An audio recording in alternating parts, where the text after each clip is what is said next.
दादरा नगर हवेली की सिलवास में गटर का अधूरा काम बना सिरदर्द। दिव्यांग बच्चों के स्कूल के सामने जल निकासी के लिए महीनों से खोदे गए गड्ढे बच्चों के लिए बन रहा है खतरनाक। नमस्कार, आप सभी दर्शकों का सृष्टि राय की तरफ से होली की ढेरों सारी हार्दिक शुभकामनाएं। दादरा नगर हवेली जिला पंचायत से हनुमान जी मंदिर तक शिविर का काम अधूरा छोड़कर ठेकेदार हो गया गायब।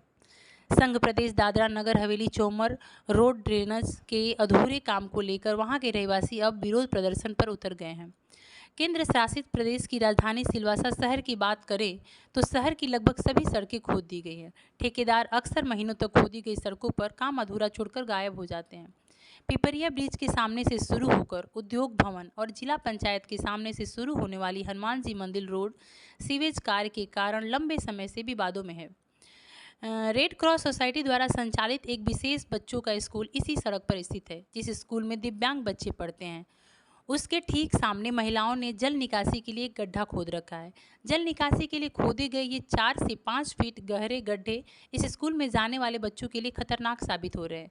फिर भी इस काम का ठेकेदार कहाँ है यह किसी को नहीं पता। जिला पंचायत भवन स्कूल के बगल में स्थित है, इसलिए प्रशासनिक अधिकारी भी इसी भवन के बगल में आते जाते हैं और कार्यालयों में बैठते हैं।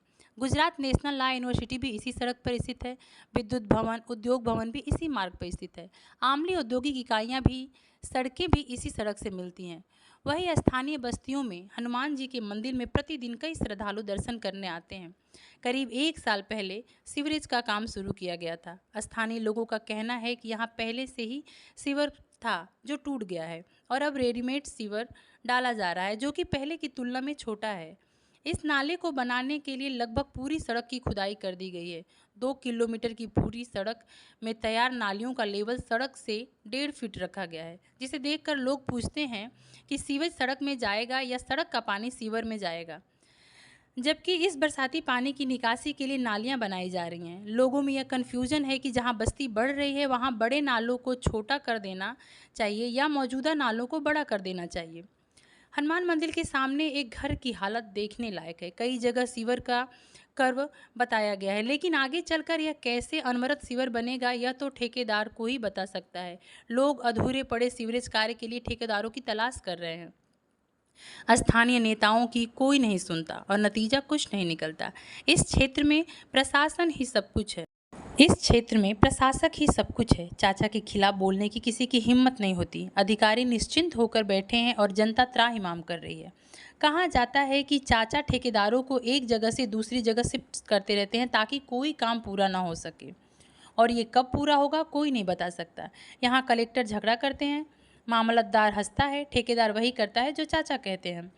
ऐसी स्थिति बन गई है। कुछ समय पहले जब देश की महामहिम राष्ट्रपति द्रौपदी मुर्मू का क्षेत्र में आगमन हुआ था तो उनके आगमन पर मार्ग सिलवास मुख्य मार्ग से पुलिस लाइन होते हुए झंडा चौक स्कूल तक था।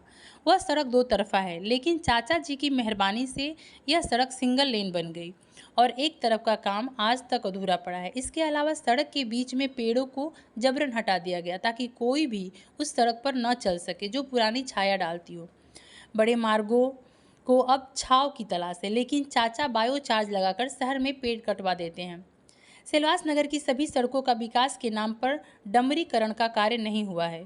कुछ सड़कें जो बहुत अच्छी थी, जो पिछले प्रशासन के दौरान बनाई गई थी, उन्हें खनन वाहनों के लिए कठिन बना दिया गया है। सड़क की कथा बहुत लंबी है, लेकिन हम अगले अंक में उत्तरी भाग लेंगे। खबरें को सुपरफास्ट देखने के लिए बने रहिए हमारे साथ सालासर न्यूज़ के साथ। फाइनली